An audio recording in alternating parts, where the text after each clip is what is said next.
Hi, I'm Kevin Eikenberry, and I'm here to help you reach your potential as a leader and a human being. Welcome to Remarkable TV and the Remarkable Leadership Podcast. If you happen to be watching on YouTube, so glad you're here. Make sure you hit subscribe so you don't miss any future episodes, because this is part of a series. Today we're talking about 5 ways to start your presentation strong. Are you ready? Well, let's get started. Yes, I said this is part of a series. There have been several before. There are several more to come, all about being more effective as a presenter and communicating from one to many, right? And so each of these are separate. They can be viewed and used on their own, but hopefully you'll want to put them all together because they do build up. Here we go. Let's talk about the opening of presentations. Like, why is the opening so important? Like, why is what we do first, why does it matter so much? There are 2 big reasons. Number 1, we need to get the audience's attention.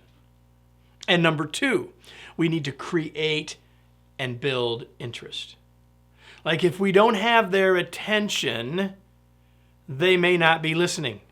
And if we don't create and build interest, they might not keep listening. And if they're not listening, how are we going to succeed? Like, we have to have this. We have to get people to be here and paying attention and ready and interested. And the opening is what helps us do that if we craft it effectively. So there are many ways, many strategies that you can use to open. I'm going to share with you 5 today, 5 that I think are universal in their application and relatively easy, regardless of your skill or experience level, to use. Here they are.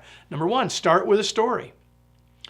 Our lives are built around story, and so having a story is a great way to open a presentation with a couple of caveats. It can't be long. It's got to be created to do those 2 things, get attention and build interest. And it's got to be ultimately connected to where you're taking the talk. You're not just telling a joke. You're not just telling a story because you like the story or you heard it yesterday. You're only using a story and crafting it based on how it will get people into the subject matter that you want to talk about. Number 2, share a personal experience. So that's like a story, obviously. It could be a subset of story, but a personal experience is basically like, I've experienced this, have you? Kind of thing, which leads us to the 3rd way that we can open, which is by asking a great question. I can open a presentation by asking a question like, have you ever wondered how to start your presentation? Have you ever wondered what it would take to get people interested in what you're about to say? I just made those up on the fly. I probably could do a better job. But the idea is, by asking that question and people are mentally nodding yes, then they're with you and ready to move forward. The next thing is to make a bold statement. Maybe something like this. If you don't open your presentation effectively, you've already lost. Well, that's a bit of a bold statement, and it gets people's attention to say, really, maybe I need to pay more attention to this. And the 5th idea is highlight a problem. Now, you could highlight a problem by using a question, but you could also highlight a problem by simply saying something like, we've been dealing with this challenge. Today, it's time for us to talk about how to solve that challenge. You would pull in your specific situation and use that. So you can highlight a problem and then make a bold statement. You could highlight a problem and follow it with a question. You can use stories. All these things are building blocks. You can hook a couple of them together if most helpful for you, right? All of them can get the attention of others, right? And what we need to do ultimately is to get their attention by helping them see how they will benefit. What's the personal reason why I should care about this person talking to me right now, right? Now, there are lots of other ways we can do this besides these 5, but these 5 are among the most effective, among the most time-tested, and the easiest to create in most business situations.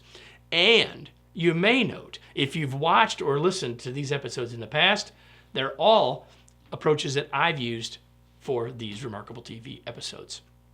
Let me close with today's remarkable reminder.